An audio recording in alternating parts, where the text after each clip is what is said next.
In May and especially in June, you get the conventions. There's the film festival, which is always the biggest, except back in the 60s we started MEDEM, which was the music festival, and it caught on like fire.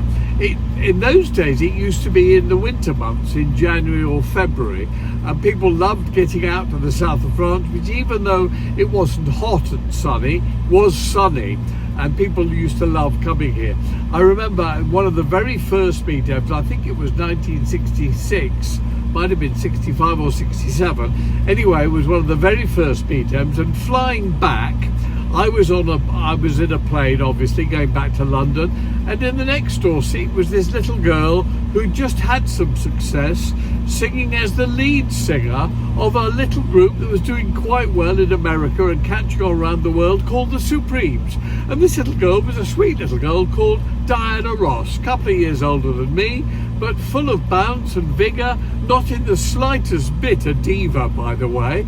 And we chatted all the way through our flight back to London, and I'll never forget that. It was a very nice flight. I've never met her since, but it was a wonderful time. If you're watching this, Diana, hi, remember back then? Times have changed and the music industry is a very different place. More of that later. And they've done up the Carlton, so it's now absolutely gorgeous, the old Carlton Hotel. More of that later too. So these days you have these incredible special events that are put on, and Lions has really taken over, being the company that deals with advertising. And advertising, let's face it, in 2023 is the big thing on all forms of media. I've never yet failed to get into a premiere or a special event or any one of those exclusive gatherings because of the fact that I always manage to carry with me laminates going back years and years, and the poor old security guards, who get a little bit confused by these things, always let me in. Oh yeah, the one that's Pervert.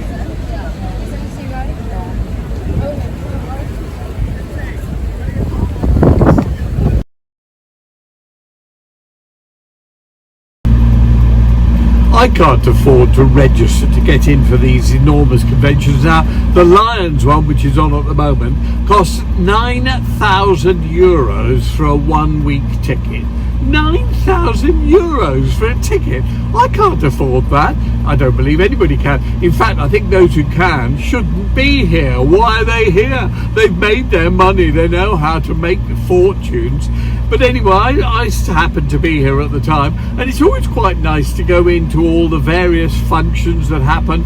Enormous parties with free champagne and canapes and things like that. Concerts with some very significant artists. And I always get into all of them. But my trick is, I've got all these laminates that I've had from years gone by, from Eurovision and the Brits and various other things. This is one from the film festival, and I wear them all around my neck. And of course it completely confuses the security people, who are not always the brightest knobs on the planet, and they see all these laminates hanging around my neck. They don't need to see the specific one, they just wave me through. Plus, I have to say, I do look gorgeous. I look like a star with my crown, of course, and all my colours that I wear, turning up often in my Rolls Royce, so they just wave me through. So for the equivalent of €9,000, I get in everywhere for free, and it's actually quite useful sometimes. I do also just sit around, and my office has been in the Carlton in Cannes for years and years. They know me very well there, and I bumped into some amazing, huge stars there, all of whom say, "Oh, Jonathan, I haven't seen you for years," and sit with me, and we have a great time. A couple of years ago, bumped into at breakfast in the Carlton Piers Morgan. Have you heard of him? You probably haven't. He's sort of disappeared without trace, but he was quite big about a decade ago. Mark Thompson, who used to be my friend at the BBC in a junior capacity when we were at New York together filming Entertainment USA. He wasn't filming it, but he was there at the same time, and he went on to be Director General of the BBC and is now the head of the New York Times, I believe, and and runs the entire thing. And only a few years ago I bumped into him there, and we had a wonderful get together again. It's rather like being on Concorde, where I used to fly Concorde 363 times. I was on Concorde. I used to get free tickets because they knew me very well from day one, and upgrades to anything. If I could buy the cheapest economy on a British Airways flight that you could only use on a Thursday in the last day of the month or whatever, and I used to buy that, and they'd instantly upgrade me to Concorde. So I was on it all the time. And I remember my most interesting Concorde was sitting next to Rupert Murdoch when I was writing for him for a column in the Sun. I wrote a column in the Sun, and we never met. And in the lounge beforehand, I went up to him and said, "Oh, Mr. Murdoch, you don't know me, but I write a column in one of your papers." And he said, "Best fucking thing in the paper." And I thought, oh, I like this man enormously. And he moved away from his wife, who was on the plane, and sat next to me on the Concorde, and we chatted all the way across, which again is a very short flight, about 3 hours in those days. That's why I loved it, to New York, and got on like a house on fire. A highly intelligent, very attractive, very interesting, amusing man, not at all like the caricature painted by the media, not at all that sort of person. I'm sure he was completely ruthless and a really fine businessman, but also in many ways a terrific businessman. I was a big supporter of Murdoch's, and he was just a very nice person. Anyway, that and many others, these are all ways you bump into people, which, as I said originally, include being at the Carlton Hotel in Cannes during the Lions convention. Mugga mugga mugga, humma humma humma, dinga dinga dinga, danga danga boo ba. Mugga mugga mugga, humma humma humma, dinga dinga dinga, danga danga boo ba. You may think I'm old-fashioned, that you've heard all my hooks before, that the chords that I strum and the style that I play were around in 1964. Well, I don't change with the times, boy. I just let those times change with me. I sit at home with my 12-string guitar and remember how life used to be.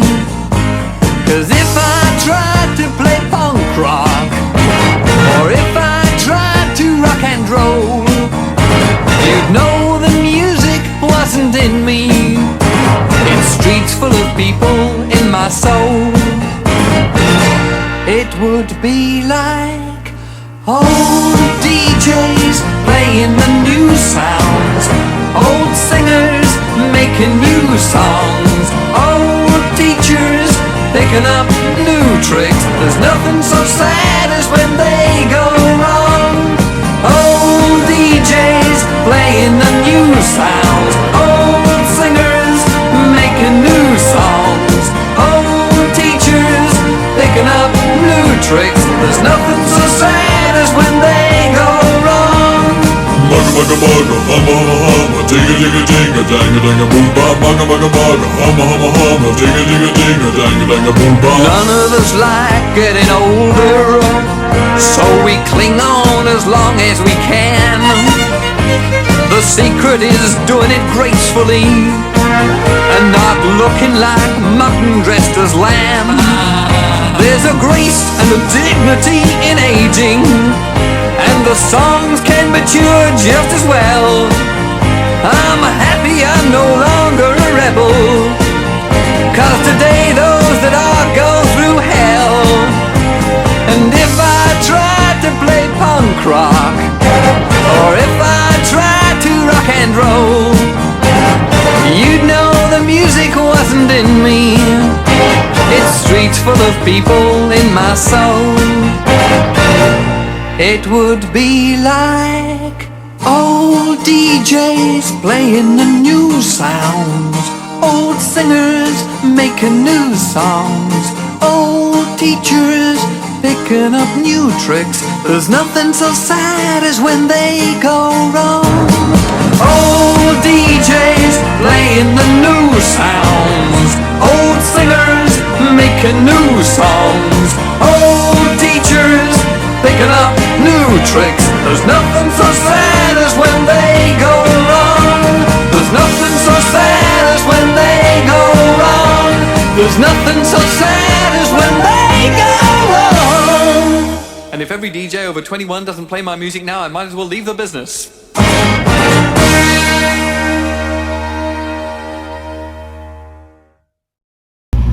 Like the whole of the music industry, Me Dem has changed. In fact, it's more than changed. It stopped a few years ago. I used to come here quite often during the Me Dem period, especially when they moved it to the summer, because I came here every summer anyway, so I was in the area. But actually I found it pretty useless to be here. Nobody actually had anything to say that I didn't know already. The music industry was already beginning to fall apart. The one joy I had was I used to meet up every year with Seymour Stein, my old friend from the 1960s, who recorded many great hits. The first one he had at about the same time as I had Everyone's Gone to the Moon was a song called Hang On Sloopy by the McCoys, and he went on to be great success. He founded Sire Records, and they discovered amongst other the Ramones and his big success Madonna. In fact, he called me from his hospital bed in New York when Madonna managed to get her way into the hospital and play him her tracks in his hospital bed, which was outrageous, of course. But he called me in London and said, "Jonathan, you have to meet this girl, she's one of us." And I said, "What do you mean one of us?" He said, "Well, she's an artist." And I stopped him there and said, "Hang on a moment, I hate artists, Seymour. You know I hate artists, they're all cunts." And he said, yes, I know that, but she's different. She's not just an artist. She's behind the scenes, she's got a brain on her. You'll absolutely adore her. Well, I never actually got to meet her, Madonna, but she did indeed go on to be a great success, indeed forming a record label that found Alanis Morissette amongst other people. She has been a great success. Anyway, Seymour remained a great friend of mine. He got more and more frail as he got older, and indeed I used to have to pick him up. Luckily he had a friend, a British friend, who was also a friend of mine, who could help him into and out of the car and such things, and we used to go off to restaurants that I knew in the south of France. I noticed I always paid. Anyway, Seymour sadly passed away last year, and I was very sad. I was very fond of him, but still it gives me great memories of the south of France and Me Dem. And Me Dem has now changed, and it's become a tiny little event called Me Can, and that is basically people of my generation and slightly younger who remember the convention with great fondness, and they've sort of kept it going for the last year or two in a much smaller place with much fewer people, but we're all basically people who love music, and we tend to meet here every year. However, what's happened is that after Me Dem became the big convention, followed by the film festival and beating the film festival in the 60s and 70s, but then the film festival came back again and became bigger, and this funny little festival that started, I believe, 70 years ago, but not entirely in Cannes. It used to be in Venice every other year, so it wasn't really a Cannes film show convention, called Lions, which was essentially in those days for the advertising industry. Tiny little convention, but it's got bigger and bigger, and it's now absolutely huge and is the biggest festival in the south of France.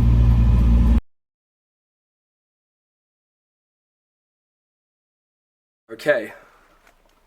Cool.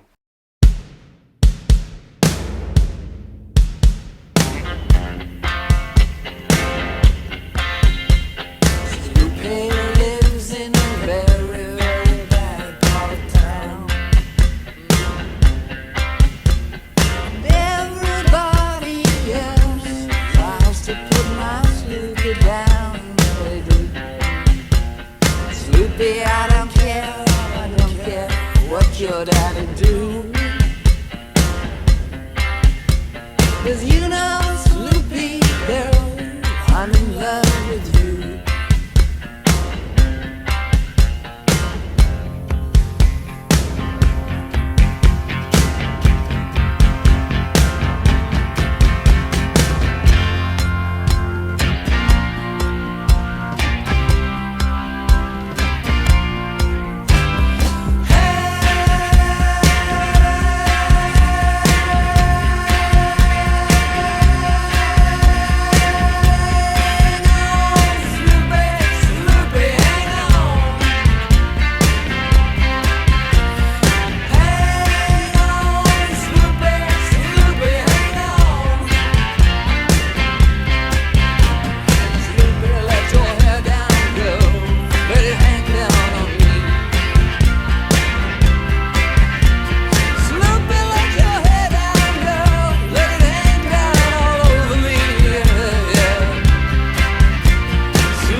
one of the things I notice about all the festivals here, the film festival, the Lions Advertising Exploding Festival, and Me Can, which has replaced Me Dem, is the total lack of stars.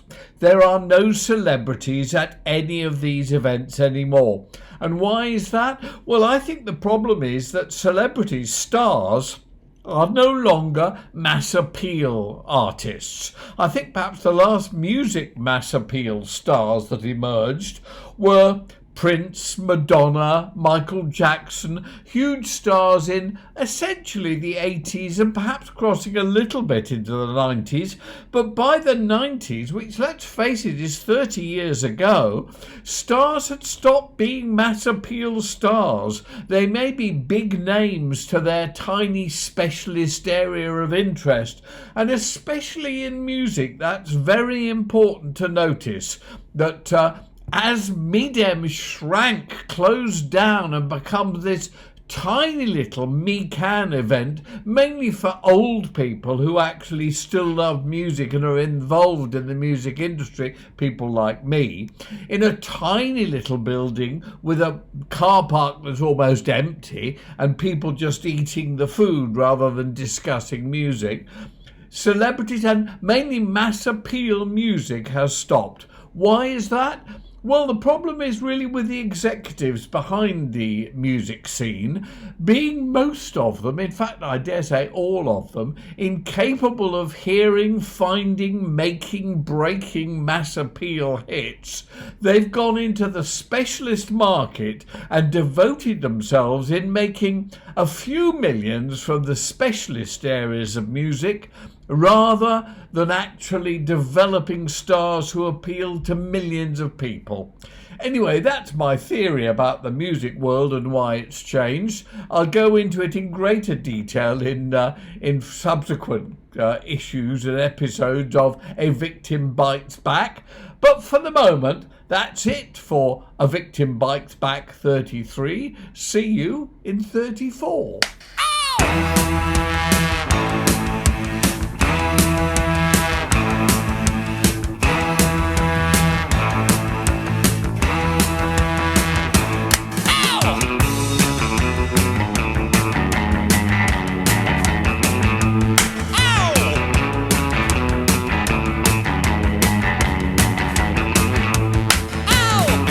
Many people seem to think I just talk a lot of bull.